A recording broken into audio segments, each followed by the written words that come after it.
ئەمە گفتوگوی زیاتر لەسەر بارودۆخی ئەفغانستان بکەم باز لەواکرێت کە ئەمریکا بەبێ پلان لە ئەفغانستان کشاوەتەوە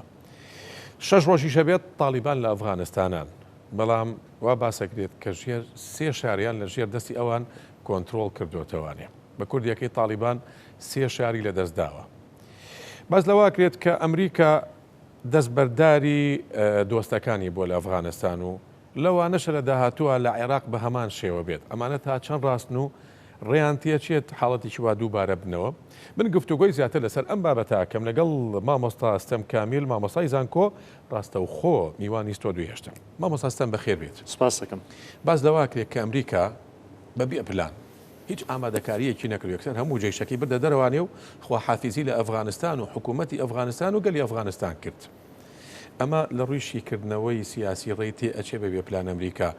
دوای 20 ساڵ کە کۆمەڵێک قوربانی داوە بە ئاسانی بەجێ بێڵێت و پلانی نەبێت بۆ ئەمریکا بڕیارێکی لەم جۆرە بڕیارێک نییە کە بە پلان بیکات ڕاستە لە ناوخۆی ئەمریکا تێگەیشتن لە ناوخۆ لە سیاسەتی ناوخۆی ئەمریکا زۆر هاوکارە بۆی کە لە سیاسەتی دەرەکی شتێ بگەین من لە چەند بۆنەیەکی تریش ئەوم خستەوتە ڕوو کە تێگەیشتن لە ناوخۆی ئەمریکا یاخود ئەمریکاناسی لە ناوەوە زۆر گرنگە بۆی بتوانین تێبگەین کە دیدی ئەمریکا لە دەرەوەش چۆنە ئەوەی کە لە کوردستان هەیە بەڕاستی بەشێک لەو قسانەی کە ئەکرێن گوایە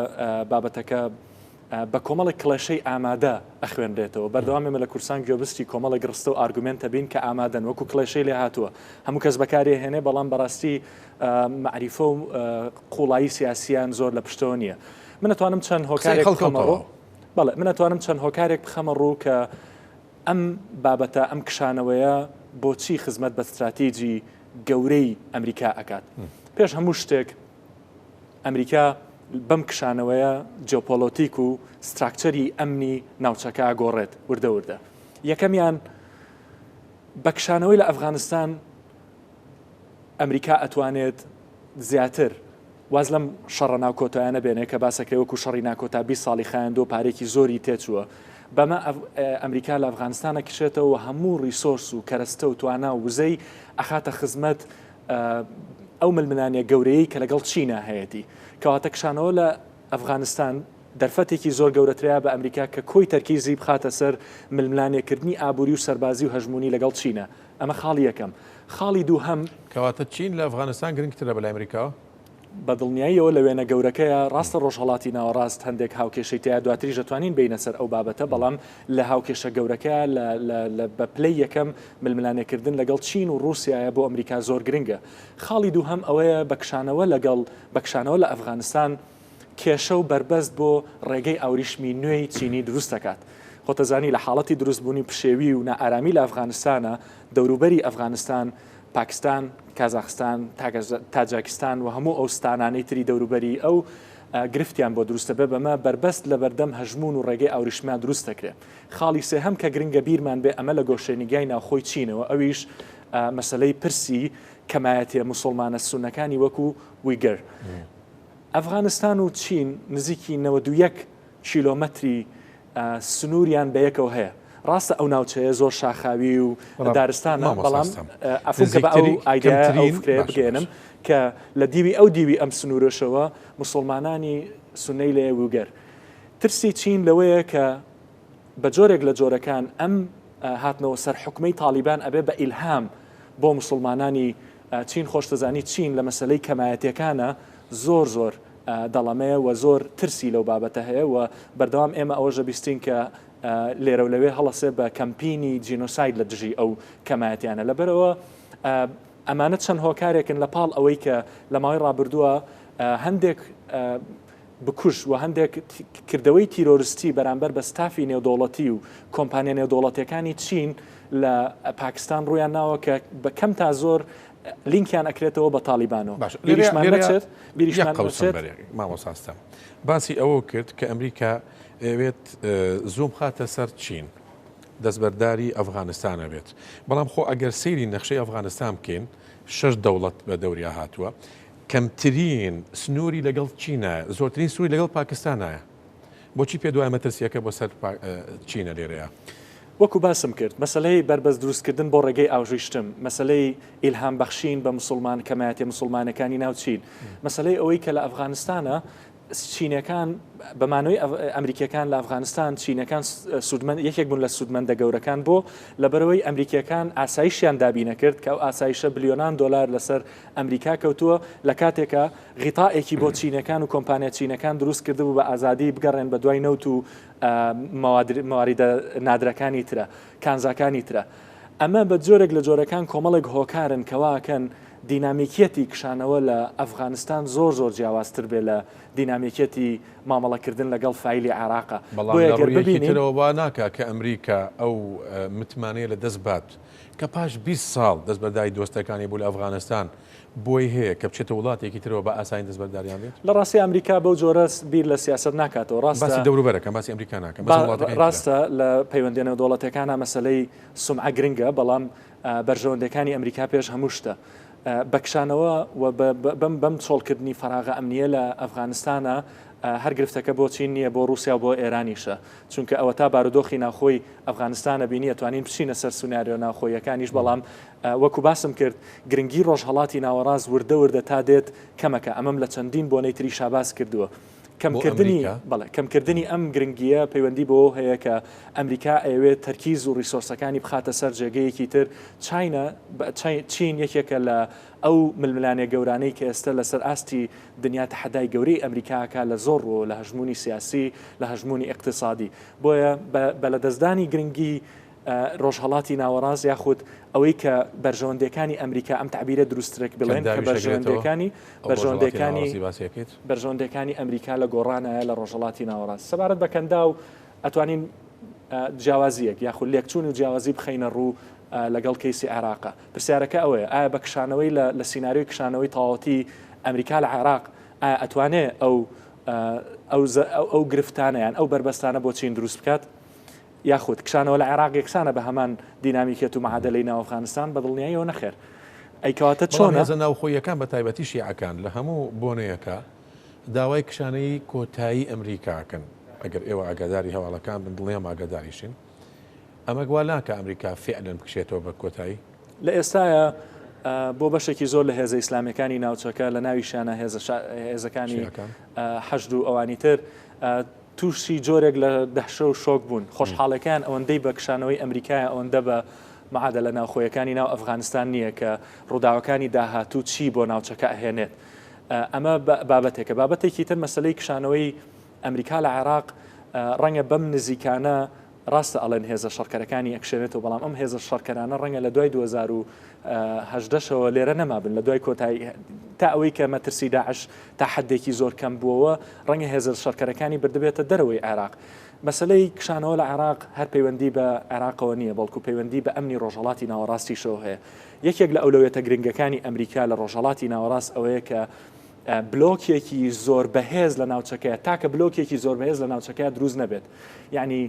باڵانسکردن زیاترشی کەرەوە زۆر باشە. مەبەستم چییە تاکە بلۆژکێکی بەهێز مەبەستم ئەوەیە نابێت ئێرانێکی زۆر بەهێز لە ناوچەکەی هەبێ نابێت تورکایەکی زۆر بەهێز هەبێ یاخود نابێت خلیجێکی زۆر بەهێز لە ناوچەکەی هەبێ. ڕاگررتنی باڵانسی ناو ڕۆژهەڵاتی ناوەڕاست بۆ خۆی بەشێکە لەو گەمەیە کە ئیدارەی ئەمریکیەکان یەک لە دوای یەک ئەیکەن و ئیسرائیلیش بەشێکە لەم لوعبەیە بۆیە مەسلەی کشانەوە و یاخود هاوکێشە ئەمنیەکانی ناو عێراق و پەیوەست بە خلیجەوە جیاوازترە لەو دینامیکێتی لە ئەفغانستانە هەبوو. بۆیە من لەگەڵ ئەوەیان کە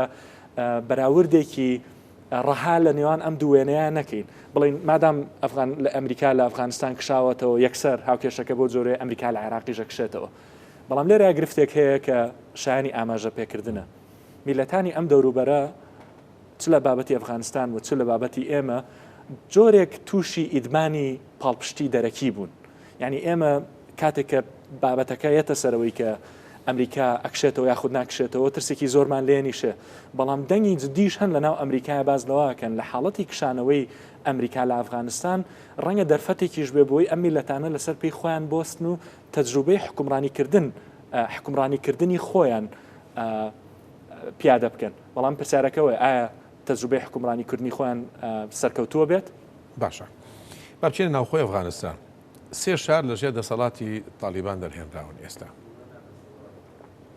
پندێکی ئەفغانی هەیە زۆر هاوکاری گفتوگۆکەمانەکە پند ئەفغانەکە بەم جۆرێ ئەڵێ کاتێک من و براکەم و ئامۆزاکەمە بین ئەو کات من و براکەم یاخود من و ئامۆزاکەم یەکە گرین دژ بە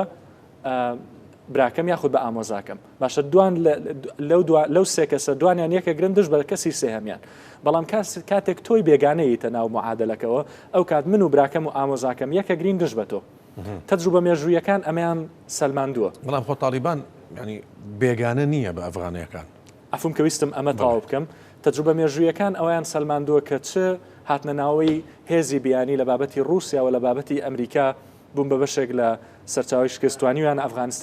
ئەفغانەکان توانیوانە بەرەیەکی موحد یاخود لە مەسلەی بە بەرەنگاربوونەوەی سەرکەوتوو بن لە ئێستاە ناوخۆی ئەفغانستان لە بەردەم دوو سیناریۆیە خود ئێستا و بۆ ماوەی داهاتوو ئەفغانستان لە بەردەم دوو تەجروبە یاخود دوو سیناریۆی سەرەکیایە سیناریۆ یەکەم ئەوەیە کە ئایا تالیبان سەرکەوتووە بێ لەوەی تەجروبەیەکی پاوە شێرین شەراکەت لە ناو ئەفغانستانە دروست بکە بتوانێت ئەو چواردە پێک هاتە و ئتنسیتە جیاوازانەی لە ناو ئەفغانستانە هەیە تەجروبەیەکی حکومڕانی دروست بکات کە پاوەشێرین دەسەڵات بەش بکات لەگەڵیانە حکوومەتێکی نیشتیمانی یەکانگیر دروست بکات و بەشداری بەهێزەکانی لە حاڵەتی ئەمەیە لە حاڵەتی ڕوودانی ئەم سیناریۆیە ئەگەر توانیان لەم سیناریۆە سەرکەوتە بن ئەوە ئەمریکەکان ڕاستەکەن کە بە کشانەوەیان دەرفەتەیەن بەوەی ئەفغانەکان خۆیان حکمی خۆیان بکەن سیناریۆی دووهەم کە بەڕای من و بەڕای زۆرێک لە چواردێرانی تریش سیناریۆی محتەمەلە بۆ ڕوویان ئەوەیە کە ئەفغانستان سەرکەوتوو نابێت لەوەی کە تەجروبەیەکی پاوەشێرین و شەراکەت دروست بکە کاتێک ئەڵین تەجروبەیەکی تالیبانی ئێستا تالیبانی ئەو سایە نەگۆڕاوە کاتێک ئەڵین تەجروبەیەکی دەسەڵات شێرکردن با چاو لە هین نابڕین چاو لە سویسرا و ئەڵمانیا نابڕین بەڵام تەجروبەیەک لایەنی کەم بتوانێت بجوڵێت لایەنی کەم بتوانێت لەسەر ئەرزی واقع ڕێگر بێ لە شەڕی ناوخۆ ئەوە تا تۆ تەجروبەی عێراق هەیە عێراق بە هەموو کەم و کوڕەکانیەوە کە لەسەر سێ پای سەرەکی لە دوای 2023 دروست بۆ مەسلەی تەوازن و تەوافق و شەراکەت لایەنی کەم شتێک لە مؤسسە هەیە لایەنی کەم پێکاتەکان بەشدارە بن کەم تا زۆرەوە چیرۆکێکی ترە پرسیارەکەەوەی ئایا لە ئەفغانستانە ئەمە دروستە بێت قورسە لە ئەفغانستانە ئەمە دروست ببێت ئەوە تا ئێستش بەوادیرە زۆر سەرەتاییەکانی دەرکەوتووە لە دوای 6 ڕۆژ سێ شار وەوا بەرەیەکی ئۆپۆزیسیۆن و بەرهەڵستکار میلی لە ناو ئەفغانستانە دروستە بێتەوەتە سیناریۆی دووهەم کە سیناریۆی پشێوی و نائارامیە ئەگەری ڕۆدانەکەم بەرێ مامۆستا ئەستەم دوو هێدلاین لێ بەردەمایەوێن رووسیا ئەڵێت ئێمە پێشبینی ئەوواکەین حربی ئەهلی دروست ببێت لە ئەفغانستانە ناتۆ شێڵێمە ڕێگە ناین بە هیچ شێوەیەک ئەمەی کە ئێستا تالیبانی بکات وی بچێتە سەر ئەمە چیمان پێڵێت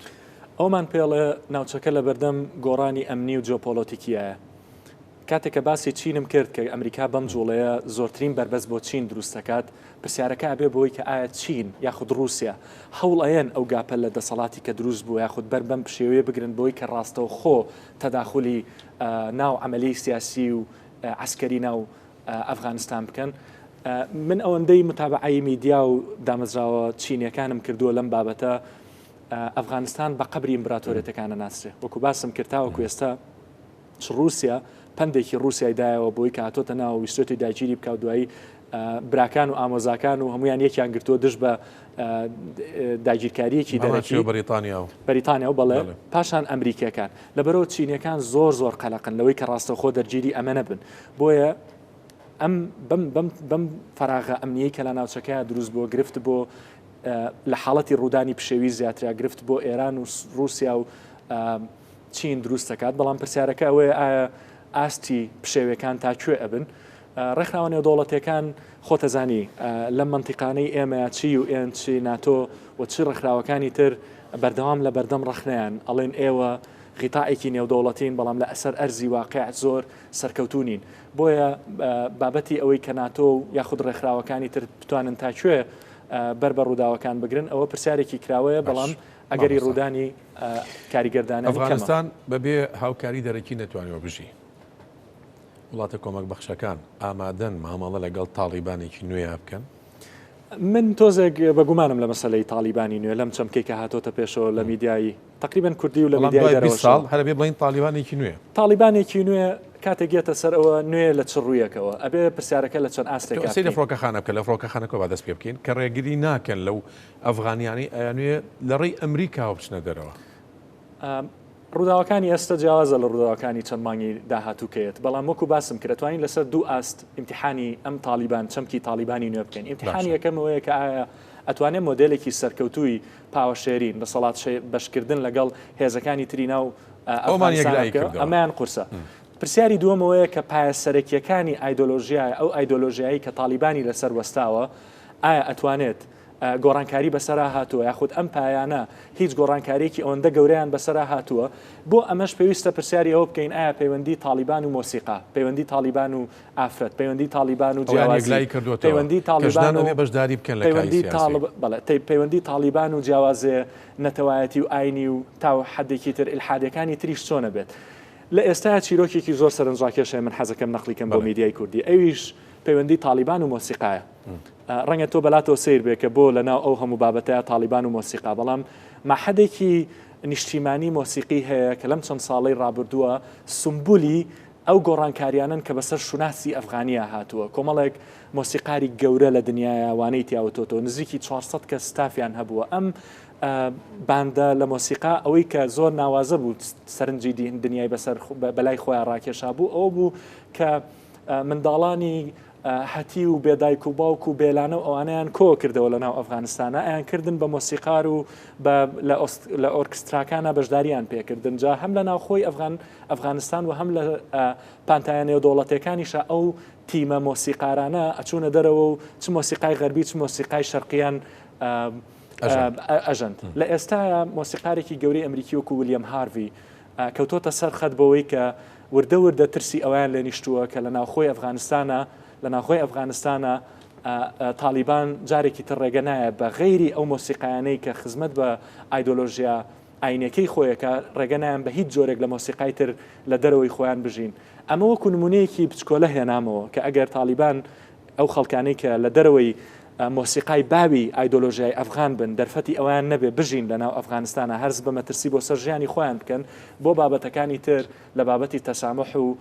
جیاکردنەوەی جیاوازیەکان و دروستکردنی مۆدلێکی تر بەڕاستی زۆر قورسە چونکە تالیبان لەسەر توندوتیژیەژی و لەسەر ئایدۆلۆژیایەکی پەرگیرەژی بەشێکەوەی لە ناوچەکەی خۆمانە باسەکرێ ئەوەیە کە وەکو باسم کرد شاگەشکەبوون بەکشانەوە و شکستی ئەمریکا وەکو ئەیچوێنن لە تالیبان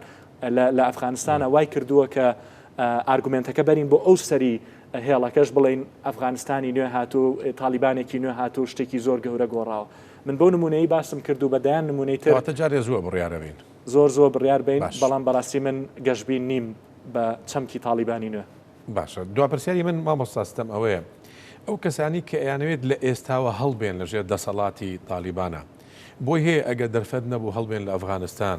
ببن بە معارەزەیەکی چەکدار دژی تالیبان مەسەلەی معارەزەی چەکدار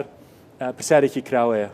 لە بەردەم هێزەکانی ناو ئەفغانستانە وەکو باسم کرد ئەو دوو سیناریۆیە سیناریۆی دووەمیان زیاتر ئەگەری ڕوودانی هەیە بەڵام بارودۆخی اقتصادی ناو ئەفغانستانیش زۆر جێگەی سەرنجە لە سەدا 90 دانیشتوانی ئەفغانستان ڕۆژانە بە کەمتر لە